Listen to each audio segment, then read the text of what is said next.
ఒకటే రిక్వెస్ట్ చేస్తున్నా సార్, ముఖ్యమంత్రి గారికి ఇంత ఫ్రస్ట్రేషన్ పనికిరాదు. రిప్లై ఇవ్వడానికి వారు జీవితంలో మాకు ఇప్పుడు కాదు అధ్యక్ష, 2009 నుంచి చెప్తున్నాడు ఆయన. నేను ఆడ కూర్చుంటా అన్నాడు, కూర్చున్నాక కూల్ కావాలి కదా అధ్యక్ష. మరి ఇప్పుడు ఎందుకింత ఫ్రస్ట్రేషను, ఎందుకింత నిస్పృహ, ఎందుకింత ఆవేశము మాకైతే అర్థం కావట్లేదు అధ్యక్ష. ఈ ముఖ్యమంత్రి గారిలో ఒక అపరిచితుడు అధ్యక్ష. ఎందుకంటే బయట చెప్తాడు అధ్యక్ష, మొన్న రవీంద్ర భారతిలా మనల్ని ఎవడు నమ్ముతలేడు, మనకు అప్పు ఉడతలేదు, ఎవడు నమ్ముతలేడు, దివాలా తీసామని బయట చెప్తాడు. ఇక్కడికి వచ్చామో 1,58,000 కోట్లు అప్పు చేసినా రొమ్ము విరుచుకొని చెప్తున్నారు. మాకు అర్థం కావట్లేదు అధ్యక్ష, ఆయన కరెక్టా ఈయన కరెక్టా, రాము రెమోనా, ఎవరు కరెక్టో తెలుస్తలేదు అధ్యక్ష. ముఖ్యమంత్రి గారు చెప్తున్నారు, నేను 18 గంటలు పనిచేస్తున్నా, నేను బ్రహ్మాండంగా పనిచేస్తున్నా, ఒక్కరోజు సెలవు పెట్టలే, నేను 40 సార్లు కాకపోతే 400 సార్లు పోతా ఢిల్లీ. పో అధ్యక్ష, నిన్నెవరు వద్దన్నారు, బ్రహ్మాండంగా తిరుగు అధ్యక్ష. పెట్టుబడులు వస్తున్నాయి దావోస్లో, ఒకటి మించి ఒకటి, 1,78,000 కోట్లు, 40,000 కోట్లు తన్నుకొని వస్తున్నాయి. సంక్షేమం అద్భుతం, అన్నీ అయిపోయినాయి 5 గ్యారంటీలు. మరి ఎందుకు అధ్యక్ష ముఖ్యమంత్రి గారు 71,000 కోట్ల ఘాటా పడ్డది, ఖతమైపోయింది, మా 71,000 కోట్ల అంచనాలు తగ్గిందని గన్పూర్లో చెప్పిండు, స్టేషన్ గన్పూర్లో. ఎందుకే అంటున్నా అధ్యక్ష, నేను ఓదికేమో పైసలు లేవంటారు అధ్యక్ష, ఉద్యోగులకు డిఏలకు పైసలు లేవు, 6 గ్యారంటీలకు పైసలు లేవు, తులం బంగారంకు పైసలు లేవు.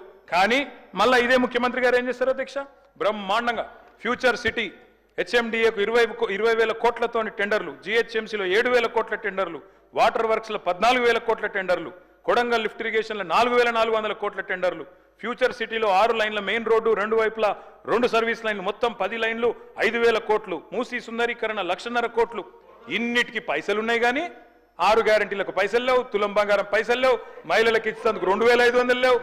దేనికి పైసలు లేవు అధ్యక్ష? రుణమాఫీ అధ్యక్ష. నాకు ఒకటి అర్థం కావట్లేదు అధ్యక్ష. రుణమాఫీ అంటే నేను ముఖ్యమంత్రి గారిని సూటిగా అడుగుతున్నా అధ్యక్ష, వారిది కొడంగల్ నియోజకవర్గం, నా సిరిసిల్ల నియోజకవర్గం అధ్యక్ష. మీరు కావాలంటే ఈరోజు సభ అయిపోయింది కదా అధ్యక్ష, ఈరోజుతోని రేపు మీరు ఏ టైంలో అంటే ఆ టైంలో ముఖ్యమంత్రి గారు పోదాం, కొడంగల్ పోదామా, సిరిసిల్ల పోదామా, ఈ ఊరు కూడా మీ ఇష్టం.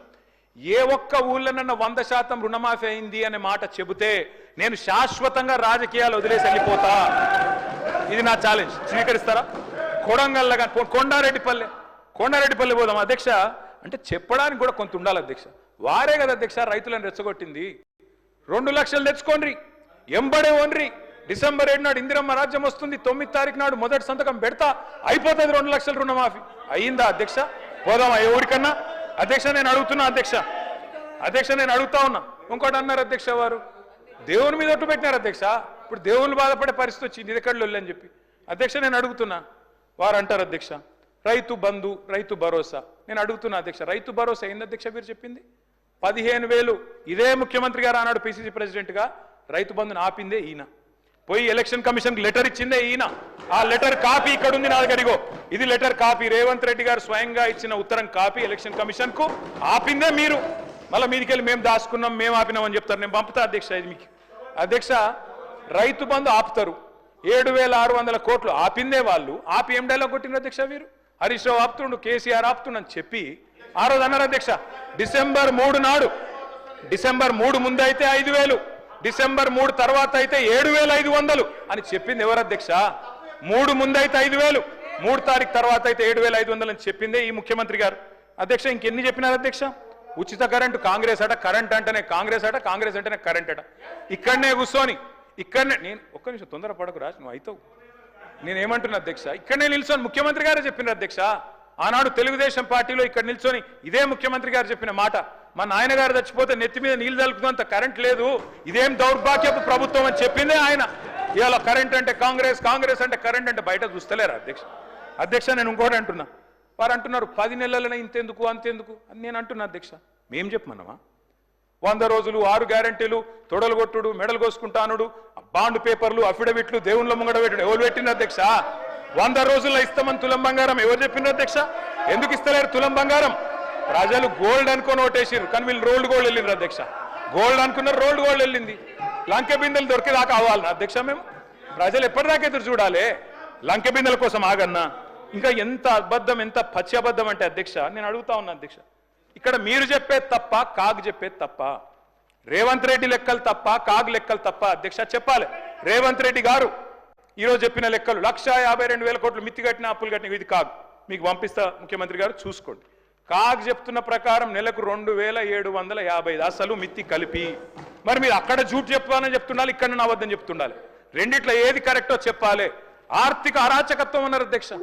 ఆర్థిక అరాచకత్వం నిజమైతే ఆయననే ఎందుకున్నాడు అధ్యక్ష ఆర్థిక కార్యదర్శి? మాకు 11 బడ్జెట్లకు సాయం చేసిన ఆయన, మీకు 3 బడ్జెట్లకు సాయం చేసిన ఆయన ఎందుకు కొనసాగిస్తున్నారు? మరి ఏది కరెక్ట్? అందుకే అంటున్న అధ్యక్ష. ఇంకోటి బోనస్, అది కూడా గొప్పగా చెప్పిన అధ్యక్ష. బోనస్ ఇగో అధ్యక్ష, ఇది కాంగ్రెస్ మేనిఫెస్టో. పేజ్ నెంబర్ చూసుకోండి, పేజ్ నెంబర్ 8. ఏం చెప్పిన అధ్యక్ష ఈ మేనిఫెస్టోలో? వరి ధాన్యం మద్దతు ధర 2183. దేనిది మద్దతు ధర? ఇది దొడ్డు వడ్లది. 2183 అంటే దొడ్డు వడ్లు. దొడ్డు వడ్లకు మీరేం చెప్పినారు? 500 కలిపి 2683 ఇస్తామని చెప్పినారు. ఇచ్చిండ్రా? మీరేం చెప్పిన? మొక్కజొన్న 1670 కలిపి 2200 ఇస్తాం. కందులు 6300 6700 ఇస్తాం. సోయాబీన్ 3950 4400 ఇస్తాం. పత్తి 6025 6500 ఇస్తాం. మిర్చికి మద్దతు ధర 15000 ఇస్తాం. పసుపుకు 12000 ఇస్తాం. ఎర్రజొన్నకు 3500 ఇస్తాం. చెరుకుకు 4000 ఇస్తాం.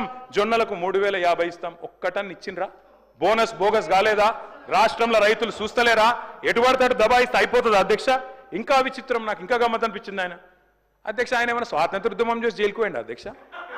ఏం చేసిపోయింది అధ్యక్ష జైలుకి? ఆయన ఏదో పెద్ద సానుభూతి. మేము పోలేదా జైలుకి? వరంగల్ జైలుకి నేను కూడా పోయిన తెలంగాణ ఉద్యమంలో.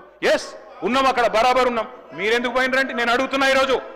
ఎస్, మీ ఇంటికి ఇవ్వాలని జూబ్లీహిల్స్ ప్యాలెస్ మీదకి ప్రైవేట్ డ్రోన్ పంపితే ఊకుంటావా? అక్కడ నీ బిడ్డనో నీ వైఫో ఉంటే వాళ్ళని ఇష్టం ఉన్నట్టు ఫోటోలు తీస్తే ఊకుంటావా? ఎవరి ఇళ్లలో పడతా వాళ్ళ ఇళ్ళ దొరబడతా, నా ఇష్టం ఉన్నట్టు చేస్తా, అరాచకం చేస్తా అంటే ఊకుంటారా అధ్యక్ష?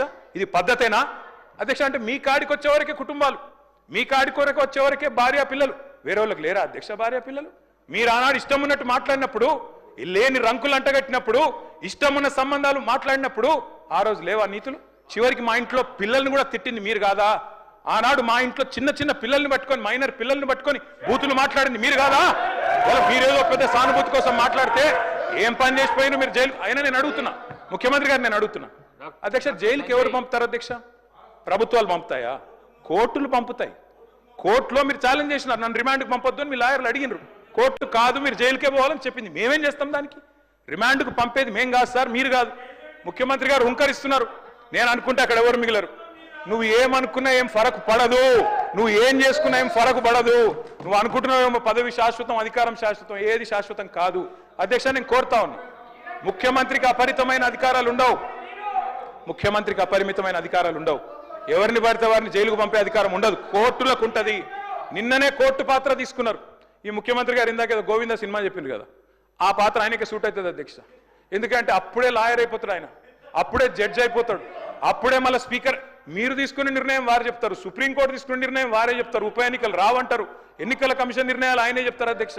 మీ బహుపాత్రలు మీకే సూట్ అయితే తప్ప మా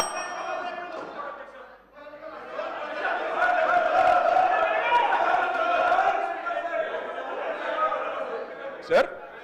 స్పీకర్ సార్, మీరు చెప్పారు ఇన్ని పేర్లు చెప్పారు ప్రాజెక్టులు. నాగార్జున సాగర్, శ్రీశైలం, మంజీరా, మొత్తం కాంగ్రెస్ కట్టిన ప్రాజెక్టుల లిస్టులు అని చెప్పారు. నేను అడుగుతా ఉన్నది, ఎస్ నిజం, ఎస్ నేను కాదని లేదు కదా బ్రదర్. 50 ఏళ్ళ అధికారం ఇచ్చినప్పుడు ఆ మాత్రం కట్టాలి కదా, కట్టపోతే కూడా బాగుండదు కదా. కట్టిండ్రు,